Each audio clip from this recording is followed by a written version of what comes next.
retire tonight is Joe DiMaggio. The day that he retired, 1951. The great Joe DiMaggio retired, age 37. I remember picking up a newspaper, of course looking at the back page, the sports section, and it was a report on Joe DiMaggio's playing ability. The scout, Brooklyn Dodgers scout, had scouted the Yankees and had turned in a report. This is when the Dodgers thought they were going to be in the World Series in 1951, but they collapsed.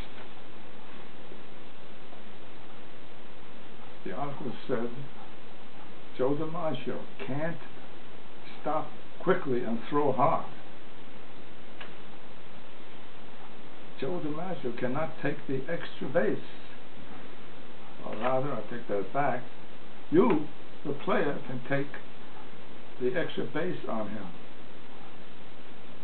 He can't run and he won't bunt. His reflexes are very slow and he can't pull a good fastball at all.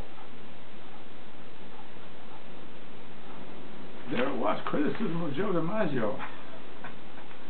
Unheard of, criticizing Joe DiMaggio. But this was 1951, he was 37, he had a lot of injuries, aches and pains, he had bone spurs on his feet, the sole of his feet. But still, you couldn't dream, I couldn't dream that there would be a time when there would be no Joe DiMaggio. Now, in addition, the Yankees won the World Series in 1951, beating the New York Giants 4-2. Now, DiMaggio batting average was .263, 71 RBIs, only 12 homers, and he played 116 games. In the World Series in 1951, he batted .261, hit 1 home run, 6 hits, and 5 RBIs. Now that is not too bad for an average ball player, but for Joe DiMaggio, something was wrong.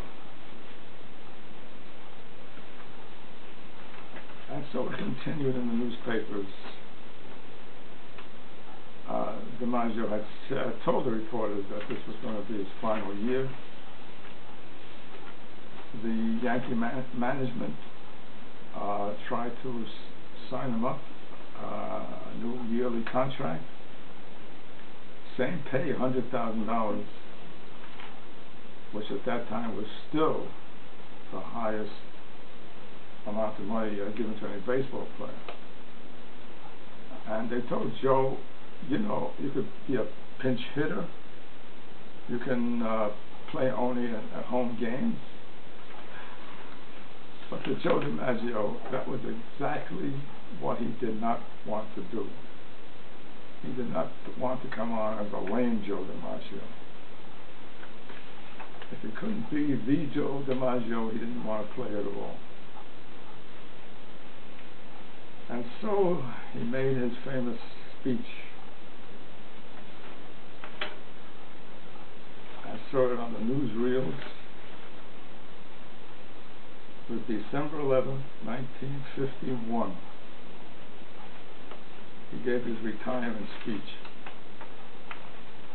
And the phrase, the sentence that always stood out for me was, when baseball is no longer fun, it is no longer a game.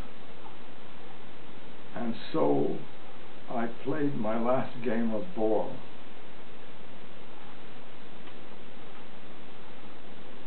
Joe DiMaggio had retired.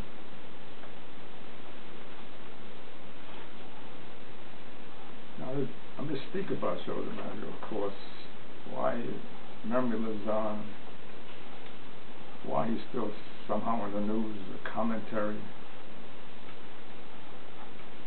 Now, one possible thought, now this is a thought that most people have, including me, that he's a great player. According to Joe Williams, a reporter that followed Joe around, every artist must dread the day when his genius begins to grow dim. DiMaggio, in his field, was as authentic an artist as any contemporary leader in music, painting, or literature. Just to see him catch a ball was a memorable experience. Exquisite grace, effortless ease, and brilliant proficiency. Now that line of just seeing him catch a ball was a memorable experience is certainly a memorable experience I had. Before the war, DiMaggio used to catch fly balls in deep drives. He would, of course, be looking at home plate. He'd judge the ball. He'd turn his back to the plate, excuse me. He'd look up, and he'd catch the ball. I don't know if you heard that, but he'd look over his head and catch the ball. He didn't look over his shoulder. He ran to a spot, looked up, and caught the ball. It was like magic. I couldn't wait to see that play. Although when he was served in the service for 4 years, he didn't feel that way. Then he became over the shoulder, looking at the ball. So, what is the Joe DiMaggio mystique? For me, it really is a mystique. And the only thing I can say is, when I was a boy, when I was a man, and now when I'm an old man, he's my hero.